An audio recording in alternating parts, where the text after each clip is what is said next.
les coulisses de l'impérialisme pétrolier en Afrique, chaos, déstabilisation et révélation des machinations. Le 21 novembre 2023, le ministre français des Armées, Sébastien Lecornu, déclarait à l'Assemblée nationale française « Le Sénégal va bientôt devenir un pays producteur de pétrole et sera confronté à des risques terroristes importants ». Ces propos ont été tenus 5 mois avant l'élection présidentielle sénégalaise, alors que des incertitudes planaient sur le maintien de l'influence française au Sénégal. Ainsi, avec la France, c'est soit le pétrole, soit le chaos. Le 3 avril 2011, soit 16 jours après le début de l'intervention militaire de l'OTAN en Libye, le journal Libération a reproduit une lettre du CNT libyen adressée à l'émir du Qatar, dont voici un extrait. S'agissant de l'accord sur le pétrole passé avec la France en échange de la reconnaissance de notre Conseil, lors du sommet de Londres, comme représentant légitime de la Libye, nous avons délégué le frère Mahmoud Chamam, ministre en charge des médias au CNT, pour signer cet accord attribuant 35% du total du pétrole brut aux Français, en échange du soutien total et permanent à notre Conseil. Cette lettre, avec copie pour le secrétaire général de la Ligue arabe, Amr Moussa, était adressée à l'émir du Qatar, car ce pays servait depuis le début de la crise libyenne d'intermédiaire entre la France et les rebelles du CNT. La publication de cette lettre par le journal Libération a créé un grand malaise. Alors que le CNT, à travers son ministre porte-parole, a nié les termes de l'accord sur le pétrole libyen, le ministre français des Affaires étrangères a déclaré dans une émission radio sur RTL que le CNT a dit, très officiellement, que dans la reconstruction, il s'adresserait de manière préférentielle à ceux qui l'ont soutenu, ce qui me paraît assez logique et juste. Alain Juppé a poursuivi en disant « On est vigilant pour que les entreprises françaises soient en première ligne. Ainsi, le deal est assez clair. » Il s'agit clairement d'une opération de déstabilisation de la Libye, sous prétexte de démocratie, de droits de l'homme et de liberté. En Libye, l'enjeu pour la France était la reconstruction après la guerre, afin de s'approprier les ressources pétrolières. Déjà en juillet 2011, alors que les bombes de l'OTAN pleuvaient encore sur plusieurs villes libyennes, une mission de Total conduite par le président de la Chambre de commerce franco-libyenne, Michel Casals, s'était rendue à Benghazi, fief des rebelles libyens du CNT.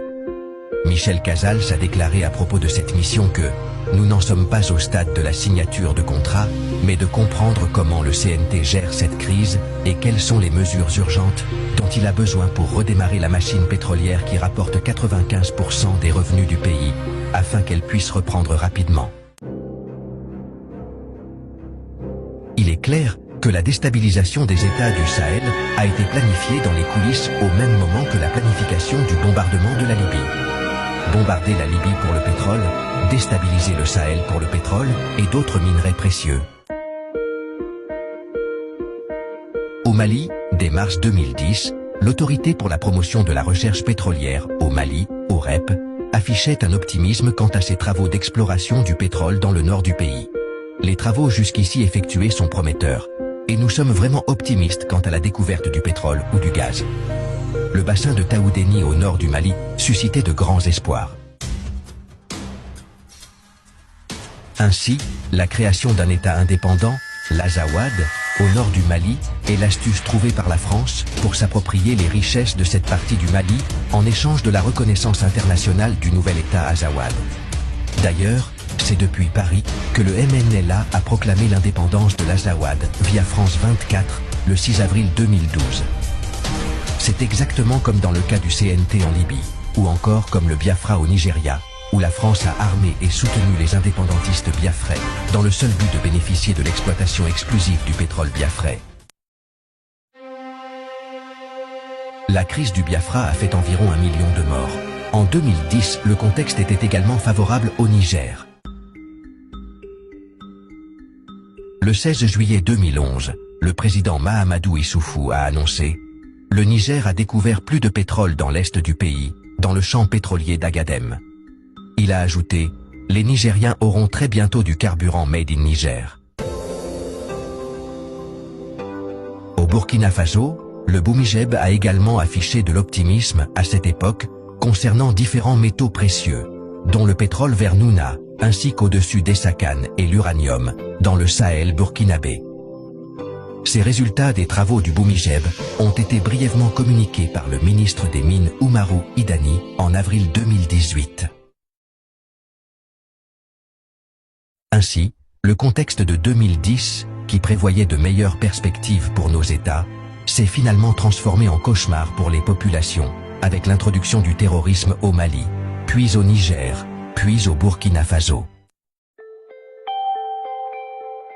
Il est clair que la déstabilisation de nos États participe au processus diabolique d'accréditation de la thèse, selon laquelle la découverte du pétrole sur le sol africain est synonyme de malédiction, de guerre fratricide.